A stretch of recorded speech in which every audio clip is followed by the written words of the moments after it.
So I want to talk a bit about my Nashville trip that I did Friday, and because I'll tell you, it was epic.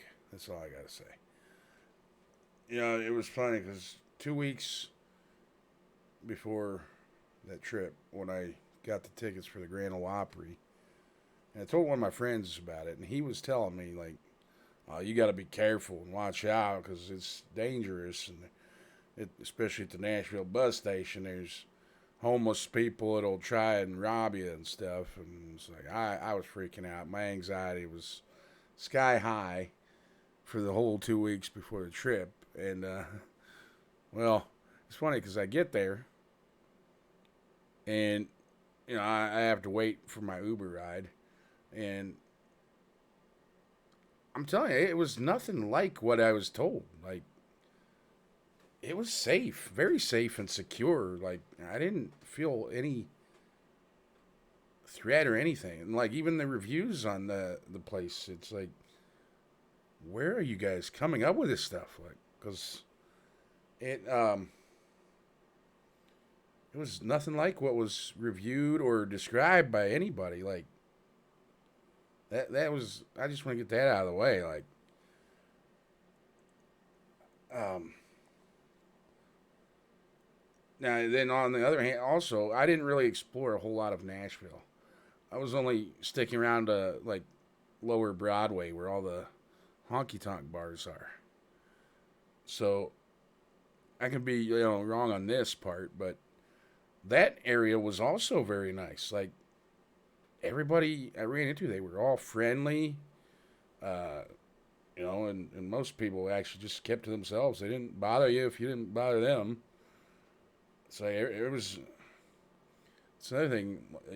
People they would tell me like, be aware of your surroundings at all times, and because people were very dangerous around there. Like, huh?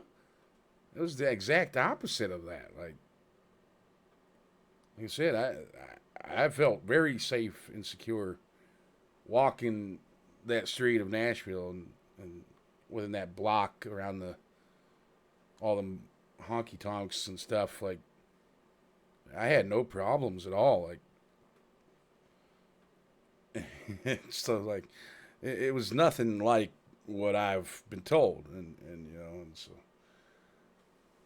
anyway, I did a lot of honky tonk hopping, and that's funny because as somebody told me, it's basically that's like a whole new level of changing radio station, because every single one of them honky tonks had multiple floors with a live singer on each of the floors. And so if you don't like a song, just go up a different floor or walk next door to the next honky tonk bar over. And that's what I did. Like when they'd sing a couple songs I liked, and then they sing a song I didn't really like, and like, all right, time to go and check out another one. So I just kept doing that all day while I waited for the Grand Ole Opry, and I tell you, it was incredible. Um, I ended up eating at this place called Lucky Bastard Saloon, and I'll tell you that I think it was the chicken sandwich, and dude, I'll tell you, it was the best, including their little homemade sauce, which I swear is just firecracker sauce. But still, it was very good, including their the fries. They were good too, man. Anyway,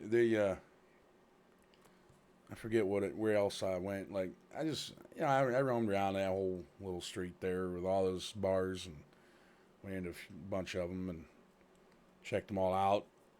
And they were all pretty interesting. Like all those bars so close together that like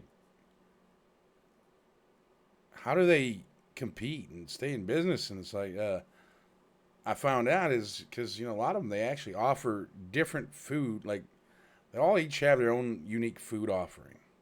Like one place will do chicken, another place does like tacos, another place does Italian pizza or something, and so they don't serve the same foods. It's actually all different. which is that's actually kind of crazy and interesting too. So, but man, I'll tell you, it was the most incredible thing I've ever done for myself. And then don't even get me started on the Grand Ole Opry, like getting to do the backstage tour, even like because the Grand Ole Opry is something I've always wanted to do all my life, and I finally did it now, So got that off my bucket list, and doing the backstage tour, that was fun too, man. And I'll tell you, I ended up getting very dizzy and kind of had to sit down for a minute. And man, I thought a scene was going to be crazy because everybody's all like, "Are you okay?" Like, yeah, I'm fine. Just give me a few minutes to sit here and I'll be fine. I don't need no ambulance coming to get me, especially.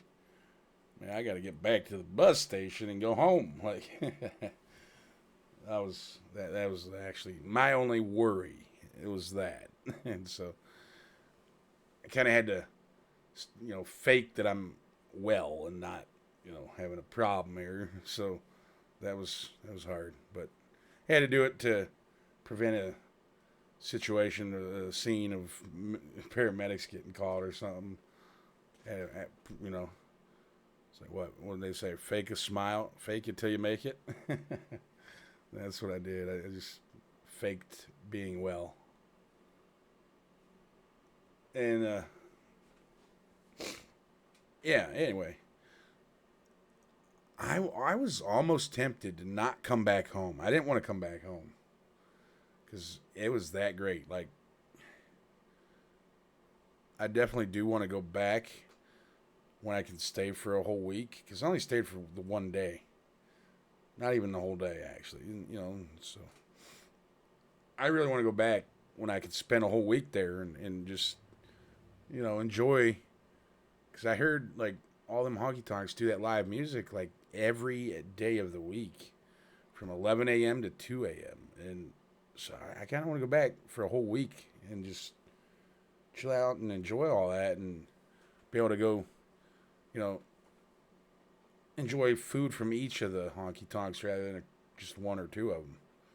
So I think that'd be another fantastic little trip or goal I have in mind. Now, I don't think I'll ever take a Greyhound bus again. That was a headache and a half, especially all the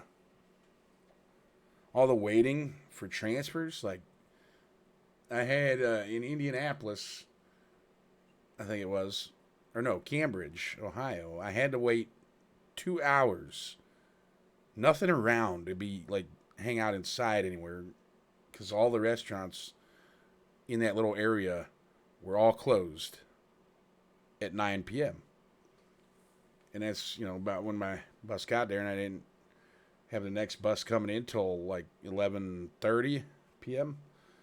I was standing outside freezing in 15-degree weather for 2.5 hours. And like, never again. Never again. But that bus finally showed up. And because it was at a gas station, but pretty much so. And you can't really stand inside a gas station for 2.5 hours. They're going to question it, like. Anyway, that bus showed up, and I get on. And there's this lady screaming at the other passenger behind her, telling her to shut the hell up and stop talking to me. Like, what? Oh, I was freaking out. And when I got on that bus and heard that stuff going on, I'm like, oh, man, there's going to be a fight. Anyway, we're sitting there, and the bus was supposed to take off after like 10 minutes of being stopped there. Well, 15 minutes goes by and we're still there. I'm like, uh-oh, what's going on here? And suddenly this guy comes on the bus.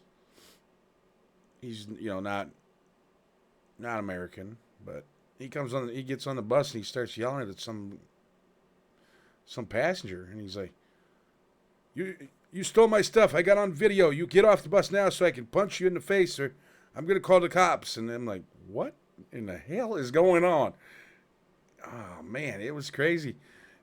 and he just kept yelling that he's gonna call the cops because this guy stole his stuff and robbed him and everything, and he's got it on video, and he's like telling this guy, come off the bus now and give him my stuff back, and like, oh my goodness. Well, somebody else ended up yelling, and I had to laugh, but somebody else ended up yelling out, he's like, somebody just call immigration enforcement and get this guy out of here.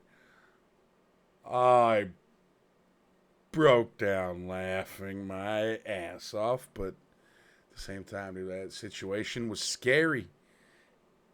And so we were kind of late leaving that stop. And yeah, I'm never going to do a Greyhound bus ride again, I don't think. At least I'm going to try not to.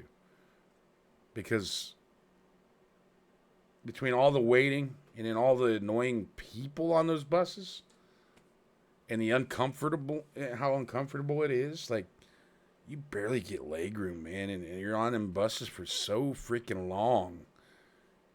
My legs were hurting. And you really you can't sleep on them buses, man. It's uncomfortable. So I'll never do that again. I'll drive myself next time. And yeah. Anyway, it was a fun little trip, and I definitely will be going back to do it again when I got more time. Because I think it was a great place, man. It was fantastic. Maybe I'll take my guitar and perform myself or something. Or I know they got karaoke in some of those bars too. I want to do that, and I think it'd be fun. It'd be great. So anyway, I just wanted to talk about, share my little fun trip experience, because I'm actually feeling excited and happy about doing it, that I did it. Like, I don't know, man. It was very enjoyable. And if you haven't been to Nashville and you're a country music fan, I'm telling you, Nashville is, you can't go wrong. It's a great place to go, and especially Lower Broadway there with all the honky tonks. If you're into live music, live country music, it's an incredible experience that you would be a fool to not have that on your bucket list. So, yeah, anyway.